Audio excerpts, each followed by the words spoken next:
Guys, this is Kamlesh Verma, and I welcome you all in Aurora IAS. And this is our lecture number 7 of balance of payment and foreign investment. In the last lecture, we discussed a very important concept of balance of power, that is twin deficit, that is twin deficit challenge. ठीक है, twin deficit challenge. So that is very important for your exam preparation. तो I hope कि आपको समझ में आया होगा. अगर नहीं समझ में आया हुआ तो you can rewind the video of the last lecture and watch it again. ठीक है, तो अब we will try to finish whole of the BOP that is chapter in approximately 2 classes, because अब छोटे छोटे टॉपिक बचे हैं और बहुत जल्दी ये कंप्लीट हो जाएगा. ठीक है, अब देखो हमें कौन कौन से टॉपिक पढ़ने. तो पढ़ना है कन्वर्टेबिलिटी ऑफ रुपी, उसके बाद we have to study the exchange rate system, then we have all to study foreign investment, soft currency, hard currency, global reserve and everything we have to study. ठीक है, these are very small topics. I will try to complete within 40 minutes, that is 2 videos. ठीक है, 2 videos. चलो चालू करते हैं convertibility of currency से. देखो अब ये बताओ कन्वर्टेबिलिटी ऑफ करेंसी का मतलब क्या होता है. कन्वर्टेबिलिटी ऑफ करेंसी का मतलब क्या होता है. देखो कन्वर्टेबिलिटी ऑफ करेंसी का मतलब होता है कि भाई आपके पास कोई भी करेंसी है. ठीक है, अगर आपके पास फॉर एग्जांपल रुपीज़ है. ठीक है, अगर आपके पास रुपीज़ है, आप उसको कितनी आसानी से किसी और कंट्री की करेंसी पे कन्वर्ट कर पा रहे हैं. ठीक है, अभी टेक्निकल मतलब भी बताऊंगा. देखो फॉर एग्जांपल आप रुपी होल्डर हो. ठीक है, आप इंडियन हो, रुपी होल्डर हो.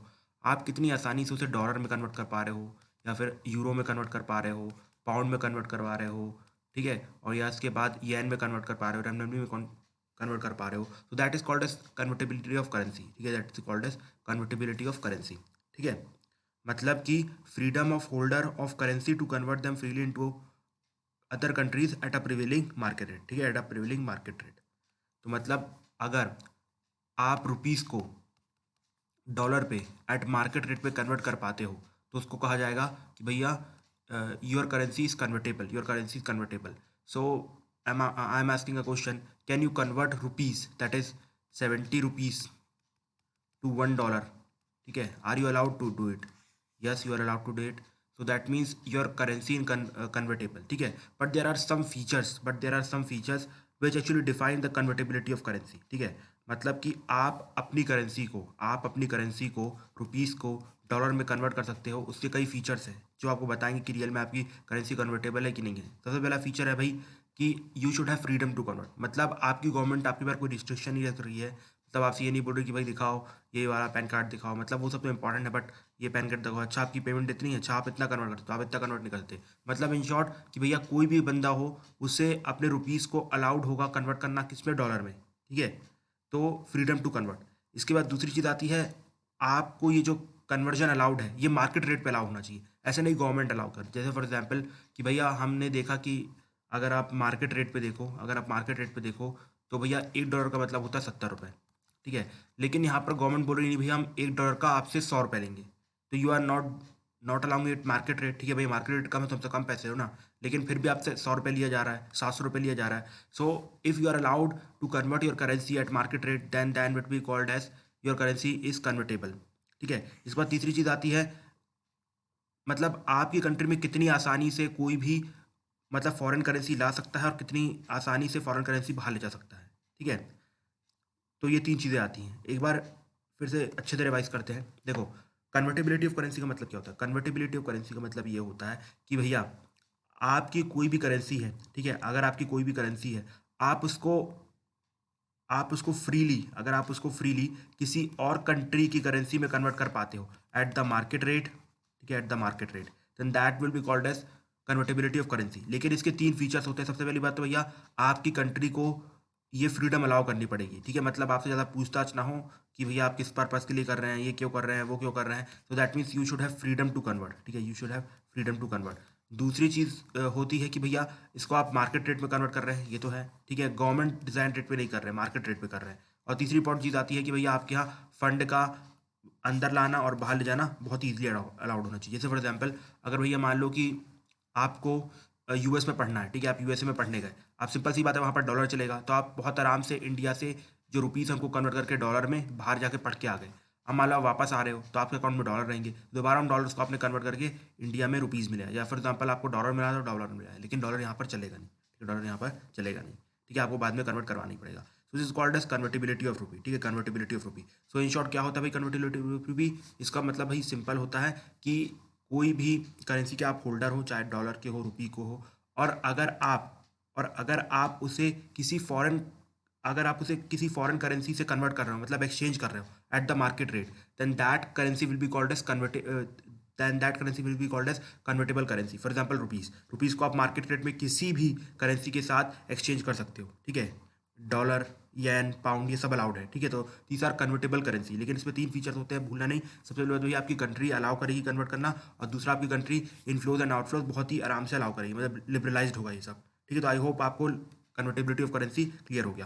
देखो, अब जो कन्वर्टेबिलिटी ऑफ करेंसी होता है वो 2 टाइप का होता है, ठीक है, 2 टाइप का होता है। एक होता है करंट अकाउंट कन्वर्टेबिलिटी और दूसरा होता है कैपिटल अकाउंट कन्वर्टेबिलिटी, ठीक है। एक होता है करंट अकाउंट कन्वर्टेबिलिटी और दूसरा होता है कैपिटल अकाउंट कन्वर्टेबिलिटी। देखो, सबसे पहले हम देखते हैं करंट अकाउंट कन्वर्टेबिलिटी। देखो, मतलब अगर आपकी करेंसी आपको अकाउंट, मतलब आपकी जो कंट्री है, ठीक है, आपकी जो कंट्री है वो अगर आपको आपकी करेंसी कन्वर्टेबल करने देता है करंट अकाउंट में, then that will be called as current account convertibility. अब मैं आपको बताया था करंट अकाउंट में क्या क्या होता है। देखो, करंट अकाउंट में होता है export and import of goods, होता है, आपको पढ़ाया था, बोला नहीं पढ़ाया था। इसके बाद एक्सपोर्ट एंड इम्पोर्ट होता है सर्विसेज, ठीक है, सर्विसेज का इम्पोर्ट एक्सपोर्ट होता है, गुड्स का इम्पोर्ट एक्सपोर्ट होता है, साथ ही साथ रेमिटांसेस भी आते हैं, ठीक है। अगर इन सब में आपकी कंट्री, ठीक है, अलाउ करती कि भैया मतलब आप प्रिवेलिंग मार्केट रेट पे अपने जो करेंसीज को कन्वर्ट कर सकते हो, तो that will be called as current account convertibility. For example अगर मान लो केरला का कोई बंदा है, वो बाहर गल्फ में काम कर रहा है, फॉर एग्जाम्पल यूएई में काम कर रहा है, ठीक है। अब उसकी यहाँ पर फैमिली है, 2 बच्चे हैं, एक वाइफ है। अब वो वहाँ से पैसे भेज रहा है। अब यहाँ पर मान लो पैसे भेजने का चार्ज कट रहा है, कुछ ये कट रहा है, वो कट रहा है। इन शॉर्ट, अगर उसने 100 रुपये भेजा और आपको सिर्फ 80 रुपये मिले, तो दैट मीन्स आपने कुछ चार्जेस लिए, ठीक है। या फिर हो सकता है गवर्नमेंट इंडिया ने बोला कि भैया आप 100 रुपये में सिर्फ 80 रुपये कन्वर्ट कर सकते हो, 20 रुपये आपको अभी भी आपके वो डॉलर में रखने पड़ेंगे, ठीक है। तो in short your currency is not convertible. लेकिन जिस दिन ये 100 का 100 रुपये यहाँ पर इन लोग को मिलना चालू हो जाएगा और एक भी रुपये चार्ज नहीं काटे जाएंगे, देखो जो ट्रांसफर चार्ज लेंगे वो दैट इज डिफरेंट। मतलब ये जो कन्वर्टिबिलिटी चार्ज है, मतलब कि ऐसा नहीं बोल सकते कि भैया नहीं, आप सिर्फ 100 रुपये में से 80 रुपये बस डॉलर में लगा सकते हो, बाकी आपको उस रुपीज़ में रखना पड़ेगा, फिर ऐसा करना पड़ेगा, वैसा करना पड़ेगा। इन शॉर्ट, आपके अगर 100 रुपये जो 100 रुपये रुपीज़ हैं, अगर वो 100 रुपये डॉलर बन जाते हैं, ठीक है, समझ रहे हो ना, मतलब उसके इक्वलेंट डॉलर बन जाते हैं, तो यू कैन से कि भैया आपकी जो करेंसी है वो करंट अकाउंट में कन्वर्टेबल है, ठीक है, समझ में आया। इन शॉर्ट कि भैया अगर आपकी गवर्नमेंट अलाउ कर देती है कि भैया करंट अकाउंट के लिए, for the current account purposes, ठीक है, अगर for the current account purposes you can convert your currency, ठीक है, you can convert your currency at market rate, ठीक है, at market rate, then that will be called as current account convertibility, ठीक है। और करंट अकाउंट में क्या क्या आता है, देखो भैया, import and export of goods, import and export of services और रेमिटांसेस, ठीक है, एंड रेमिटांसेस। समझ में आया? I think you are clear with it, ठीक है। एक और एग्जाम्पल चाहिए? Okay, no issue. फिर से रेमिटांसेस वाला एग्जाम्पल बताता हूँ, आई थिंक आपको इस बार क्लियर हो जाएगा, ठीक है। देखो, रेमिटांसेस है, केरला का बंदा है, ठीक है, 4 लोगों की फैमिली थी, बच्चा है, 2 बच्चे हैं, एक वाइफ है और एक बंदा था, ठीक है, मैन था। वो गया बाहर काम करने के लिए, ठीक है, कहाँ पर? यूएई में। उसने पैसे कमाए, कितने कमाए? उसने कमाए $100, ठीक है।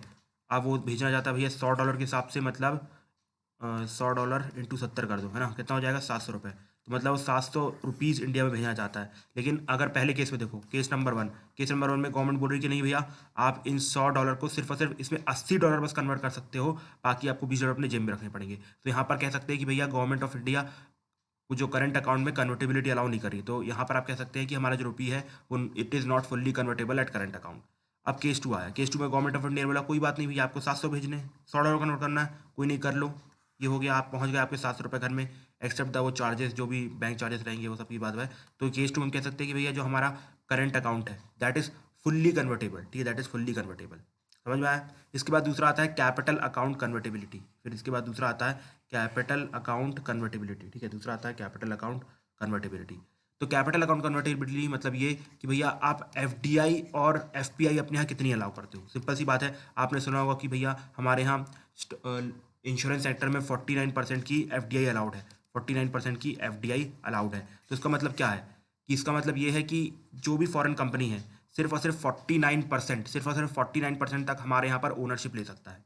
ठीक है, अब जितनी ज़्यादा आप एफडीआई अलाउ करोगे, जितनी ज़्यादा आप एफडीआई जितने जिस सेक्टर में अलाउ करोगे, उतना कहा जाएगा कि आपकी जो करेंसी है वो उतनी कैपिटल अकाउंट कन्वर्टेबल है। ठीक है, देखो जो कैपिटल अकाउंट कन्वर्टेबल है, कन्वर्टेबिलिटी है, that is totally different from the current account convertibility. ठीक है, because capital account convertibility fully तो कहीं पर भी नहीं है। जैसे कि for example current account convertibility India में फुल्ली है। ठीक है, मतलब इंडिया में आप रेमिटांसेस के पर्पज़ के लिए पैसे भेजोगे तो आपको फुल कन्वर्टेबल होंगे। इसके बाद एक्सपोर्ट इंपोर्ट के लिए करोगे, चाहे गुड्स का और सर्विसेज का, तो आपको फुल्ली कन्वर्टेबिलिटी मिलेगी। लेकिन कैपिटल अकाउंट कन्वर्टेबिलिटी में ये सेक्टर टू सेक्टर वेरी करता है। ठीक है, सेक्टर टू सेक्टर वेरी करता है। जैसे फॉर एग्जाम्पल मैंने आपको बताया कि इंश्योरेंस में भाई ये 49% अलाउड है। ठीक है, उसी प्रकार से आप बैंकिंग में देखो तो यहाँ पर फॉरेन बैंक सेटअप करने हो तो 100% अलाउड है। अगर आपको आप कह सकते हैं अगर प्राइवेट सेक्टर बैंकिंग में, इंडियन प्राइवेट सेक्टर बैंक में आना हो तो आपको 74% अलाउड है।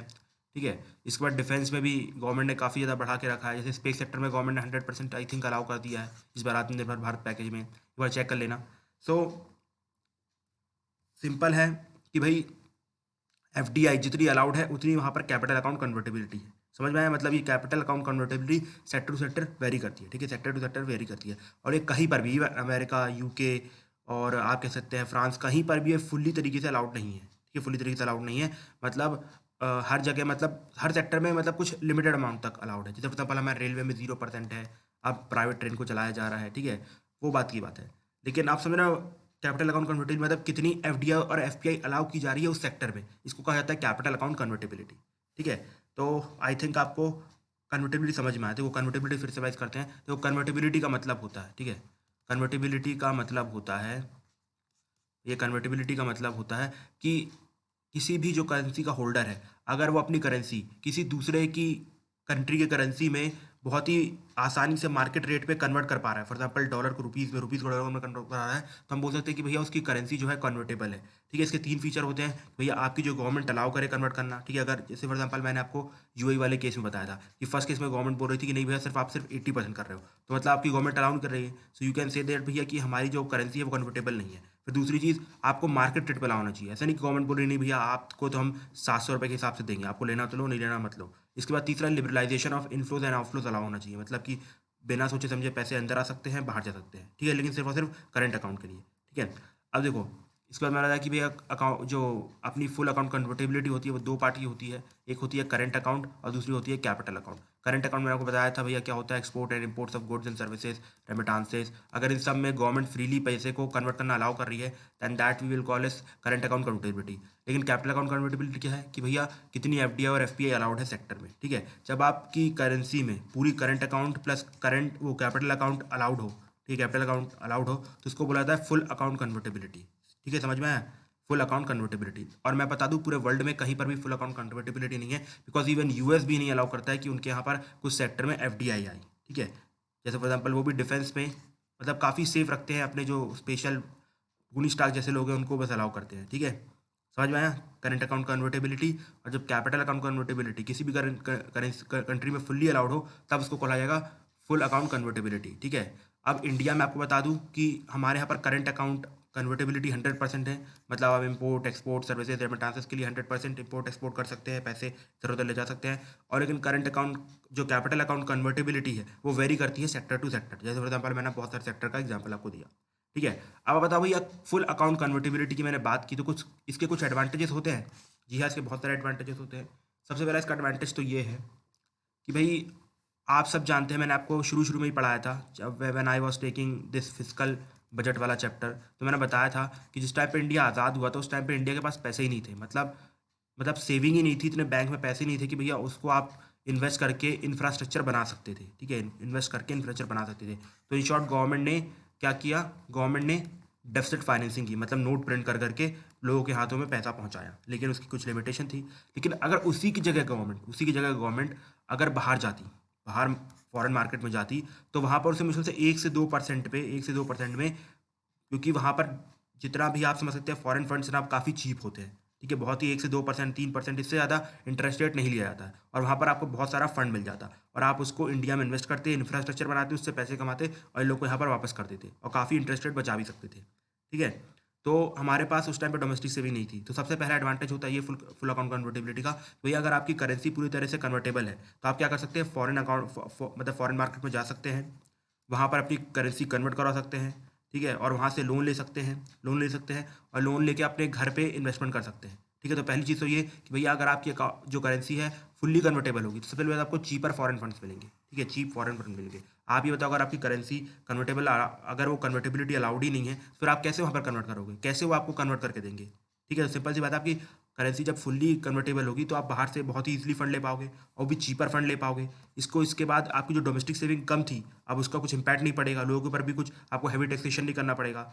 और आप ये बताओ, जब आपके यहाँ भैया ये जो बोरोइंग का जो रेट चीपर होगा तो इन शॉर्ट बैंकिंग रेट्स भी बहुत कम हो जाएंगे, ठीक है। जैसे बैंक भी 3 से 4% में रेट देंगे तो कॉर्पोरेट को बहुत ही आसानी से क्या मिलेगा, लोन मिलेगा। तो बहुत सारी फैक्ट्रीज बनेंगी, ठीक है, बहुत सारी फैक्ट्रीज बनेगी। तो आप देख रहे हैं कि इसका कैसा फ़ायदा हो रहा है। एक तो हम लोगों के ऊपर कोई भी ज़्यादा टैक्सेशन नहीं लगा रहे हैं, ठीक है, बिकॉज हमें फंड चाहिए तो उसके लिए टैक्स लेना पड़ता है, तो टैक्स नहीं लग रहा है, कम टैक्स लग रहा है, तो उससे कंपनीज बहुत सारी इंडिया में आएंगी। दूसरी चीज़ ये कि हमें बहुत ही चीप फॉरेन फंड मिल रहा है। जब चीप फॉरेन फंड मिल रहा है तो जो बैंक्स है वो भी अपने जो रेट्स कम रखेंगी, जब रेट्स कम रखेंगी तो कॉर्पोरेट बहुत आराम से बोरो करेंगे, ठीक है। और साथ ही साथ इसका सबसे पॉजिटिव मैं आपको बताऊँ, पर्सनली मुझे सबसे अच्छा लगता है कि भैया आपकी कंट्री को मैक्रो इकोनॉमिक डिसिप्लिन लगा के रखना पड़ता है। मतलब ये कि अगर आपको ये चीपर फंड कंटिन्यूसली चाहिए तो लगातार आपको अपना एफडी नीचे रखना पड़ेगा, आपको अपनी जो इमेज है कंट्री के अंदर, डेमोक्रेसी और ये सब मेंटेन करके रखनी पड़ेगी, और भी बहुत सारी जो क्राइटेरिया जैसे यूएस फिल करके रखता है तो वो सब आपको करके रखने पड़ेंगे। अगर आप नहीं करोगे तो इन शॉर्ट क्या होगा, आपकी जो रेटिंग गिर जाएगी और आपका जो इंटरेस्ट रेट है वो बहुत ज़्यादा बढ़ जाएगा, ठीक है, समझ में आया। तो मैक्रो इकोनॉमिक डिसिप्लिन आता है। इसके बाद आपको अगर ये लग रहा है, जैसे आप मैंने आपको चीज़ बताई थी कि भैया इंडिया ट्राई कर रहा है कि वो बहुत सारा अपने पास फॉरेन करेंसी एक्यूमुलेट करके रखे, ठीक है, एक्यूमुलेट करके रखे, मतलब हैवी अमाउंट पे, बिकॉज हम इंपोर्ट बहुत ज़्यादा करते हैं, ठीक है, ऑयल को इंपोर्ट बहुत ज़्यादा करते हैं। लेकिन आपको बता दूं, ये जो आप इतना फॉरेन करेंसी अपने पास एक्यूमुलेट कर रहे हैं उसके बहुत सारे लॉसेस भी हैं, ठीक है। उसी का एक लॉस का एग्जाम्पल है डच डिजीज़, ठीक है, डच डिजीज़। देखो इसे एग्जाम्पल के तौर पर बताता हूँ। देखो नीदरलैंड है, नीदरलैंड में क्या हुआ था कि भाई वहाँ पर ऑयल की फैक्ट्री मिली थी, मतलब ऑयल का कुआं मिला था, तेल मिला था, ठीक है, ऑफशोर तेल मिले थे। अब जब वहाँ पर तेल मिला तो हुआ क्या कि जैसे ही वो तेल मिलता है तो एकदम से फॉरेन कंपनी इन्वेस्टमेंट करना चालू कर देती है। तो यहाँ पर एकदम से जो foreign currency, for example dollar, बहुत ज़्यादा बढ़ना चालू हो जाते हैं, ठीक है। जब डॉलर बहुत ज़्यादा बढ़ने लगते हैं तो आप ये देखो, आपकी जो करेंसी है वो अप्रिशिएट कर जाएगी। जैसे फॉर एग्जांपल आपके यहाँ पर शुरू में मान लो ये 4 रुपीज़ थे, ठीक है, 4 रुपीज़ थी, आपके यहाँ मान लो इंडिया में तेल मिल गया जैसा नीदरलैंड में हुआ, तो एकदम से डॉलर की जो मात्रा है वो बहुत ज़्यादा बढ़ जाएगी, बहुत ज़्यादा, बहुत तेज़ी से, ठीक है। तो इन शॉर्ट क्या हो रहा है, आपकी करेंसी क्या कर रही है, अप्रिशिएट कर रही है, ठीक है, अप्रिशिएट कर रही है। तो इन शॉर्ट जब आपकी करेंसी अप्रिशिएट कर रही है तो आप एक्सपोर्ट करना ही बंद कर दोगे भाई, ठीक है, आप एक्सपोर्ट करना ही बंद कर दोगे। जैसे फॉर एग्जांपल अगर आपके यहाँ कोई आपकी जैसे फॉर एग्जांपल उसको एक पेन चाहिए, ठीक है, आपके यहाँ पहले मतलब फॉर एग्जांपल $1 दे के एक पेन मिलता था, अब लेकिन आप देखो आपके यहाँ $8 दे के एक पेन मिल रहा है, तो कोई आपके यहाँ इन्वेस्ट करेगा पैसों को, कोई नहीं करेगा। तो इन शॉर्ट आपका जो एक्सपोर्ट है वो बंद हो जाएगा, आपके फॉरेन इन्वेस्टमेंट आना बंद हो जाएगी। ये सब मैंने बताया था पिछले कुछ लेक्चर में, जिसको समझ में ही आ रहा है you can watch the previous lecture, ठीक है। तो आपको एक्सपोर्ट इम्पोर्ट मतलब आपका एक तो क्या होगा सबसे बड़ी प्रॉब्लम कि आप इम्पोर्ट डिपेंडेंट हो जाओगे, ठीक है। आपके यहाँ मतलब आपको ये जो एक्सपोर्ट कर रहे थे और फॉरेन डायरेक्ट इन्वेस्टमेंट आ रही थी, जो फैक्ट्रीज थी, ये सब बंद होना चालू हो जाएगी। तो इन शॉर्ट यहाँ आप कह सकते हैं कि ये जो इनका जो आपके पास फॉरेन करेंसी बन रही है, इनका आउटफ्लोज भी is very important, outflows is also very important. इसलिए आपकी जो करेंसी है वो कन्वर्टेबल होनी चाहिए। अगर आप कन्वर्टेबल अलाउ नहीं करोगे, सिर्फ आप बोलोगे नहीं भैया सिर्फ इनफ्लोज पे हम अलाउ कर रहे हैं कि आप करेंसी कन्वर्ट कर सकते हो, बाहर जाने में अलाउ नहीं कर सकते, जैसे इंडिया करके रखता है मोस्ट ऑफ द टाइम, तो इससे आपके यहाँ डच डिजीज आ सकता है, ठीक है। इसी को आ जाता है डच डिजीज कि भैया आपके यहाँ इतनी ज़्यादा करेंसी आ गई, इतनी ज़्यादा फॉरेन करेंसी आ गई कि भाई आपके जो एक्सपोर्ट और ये जो आपका एफ है वो हट होने लगा, ठीक है। इसलिए आपको सिर्फ इनफ्लोज में कन्वर्टेबल नहीं रखना, आपको आउटफ्लोज भी कन्वर्टेबल रखना है, ठीक है।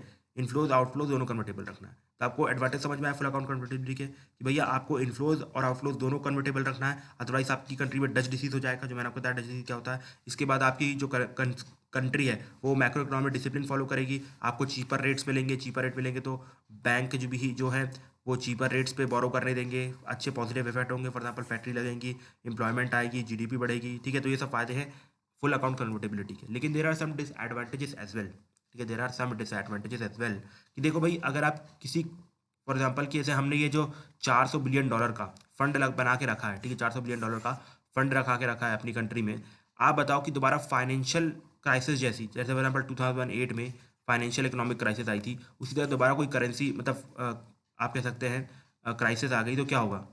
ठीक है, जो डॉलर अपने पास $400 बिलियन के रखे हैं, ये ऑटोमेटिकली इसका प्राइस घट के $150 बिलियन हो जाएगा। तो मतलब हम दूसरे की करेंसी पे डिपेंड कर रहे हैं, मतलब ये तो पूरा मार्केट रेट पे खेल रहे हैं भाई।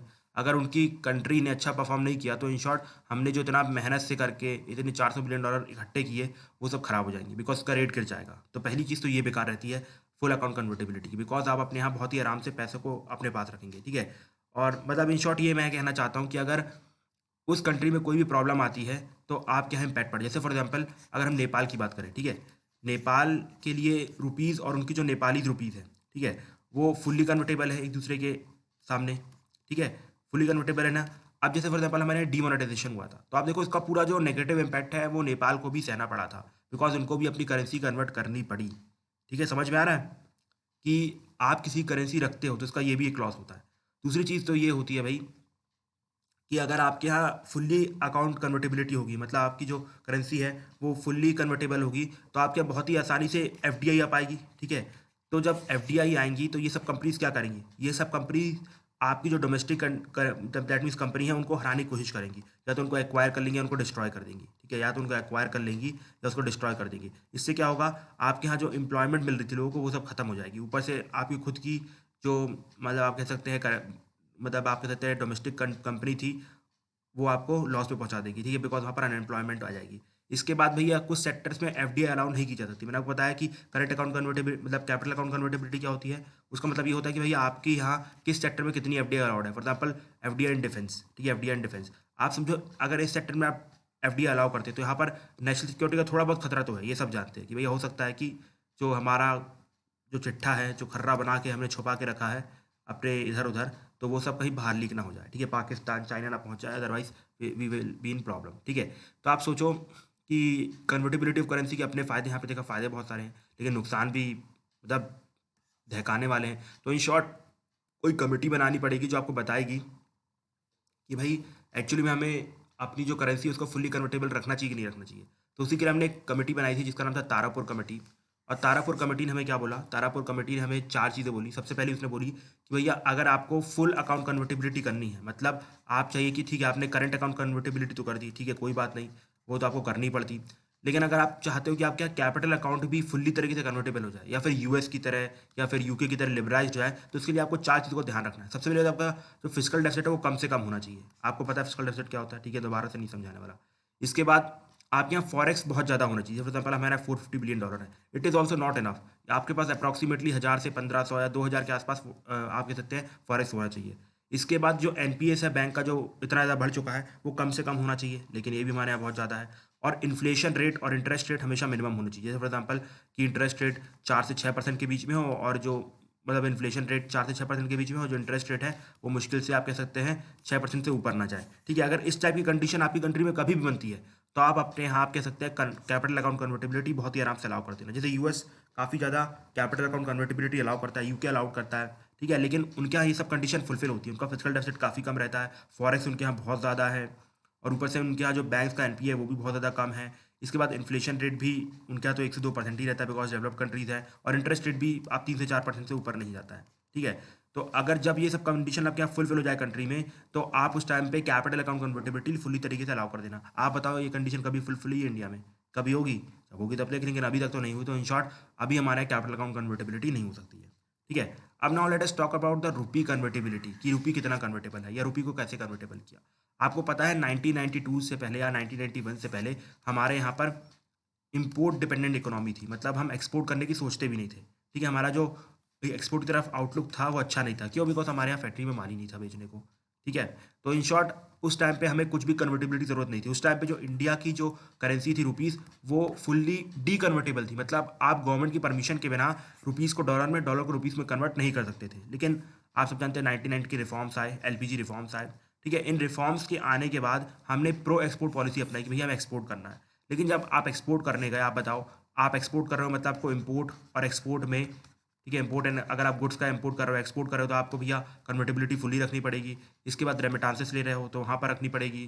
ठीक है, तो इन सब चीज़ों के लिए आपको अपने रुपी को कन्वर्ट करना अलाउ करना पड़ेगा। तो सबसे पहला स्टेप गवर्नमेंट ऑफ इंडिया ने क्या लिया, मतलब आरबीआई ने क्या लिया, उसने बोला कि चलो हम क्या करते हैं, जो ₹100 है उसमें से ₹60 आप डायरेक्टली कन्वर्ट कर सकते हो डॉलर में, लेकिन ₹40 नहीं कर सकते। ठीक है, फॉर एग्जाम्पल कोई आप कोई आरबीआई को अगर अपने 100 रुपये देगा तो आरबीआई उसमें से आपको 40 रुपये रुपये के फॉर्म में वापस कर देगी, लेकिन $60 के हिसाब से, मतलब $60 के हिसाब से आपको उतने डॉलर रिटर्न कर देगी। तो मतलब आप कह सकते हैं पहले स्टेज में जो हमारा रुपी था वो पार्शली कन्वर्टेबल था। ठीक है, इसके बाद 1993 में ट्रेड अकाउंट में इसे फुल्ली कन्वर्टेबल किया गया। ट्रेड अकाउंट मतलब import and export of goods and services, यहाँ पर फुल्ली कन्वर्टेबल कर दिया गया। इसके बाद 1994 में अल्टीमेटली करंट अकाउंट में हमारे यहाँ फुल्ली कन्वर्टेबिलिटी ला दी गई, ठीक है। और कैपिटल अकाउंट में धीरे धीरे हर सेक्टर में लाई जा रही है, लेकिन ये जो हमारा तारापुर कमेटी है उसने कुछ रिकमेंडेशन दी है, जब ये मीट हो जाएंगी तो हम एफडीआई में भी आप कह सकते हैं काफ़ी अच्छे से कन्वर्टेबल अपनी करेंसी कर सकते हैं। ठीक है, this is all about the convertibility of currency. I hope आपको चीज़ें समझ में आई होंगी। ठीक है, आज थोड़ी सी मेरी टंग स्लीप कर रही थी just because I have ulcer, ठीक है, इन माई माउथ। देखो क्या होता है कि कभी कभी गर्म चीज़ें खाने में ऐसा हो जाता है। ठीक है, कल एक्चुअली मैंने पिज़्ज़ा खा लिया था और उसके अंदर की चीज़ थी बहुत ज़्यादा गर्म थी वो, तो उससे थोड़ा सा मुँह जल गया है। ठीक है, इसलिए थोड़ा सा आज प्रॉब्लम हुई टंग में, otherwise I will try to cope up with this. ठीक है, तो आज हमारा ये लेक्चर नंबर 7 खत्म होता है। आप देखो कुछ ज़्यादा नहीं बचा है, हल्की फुल्की एक दो चीज़ें बची हैं, बहुत आराम से कल कंप्लीट हो जाएंगी। ठीक है, तो आज के लिए इतना ही रहने देते हैं। Thank you and have a nice day my dear friends.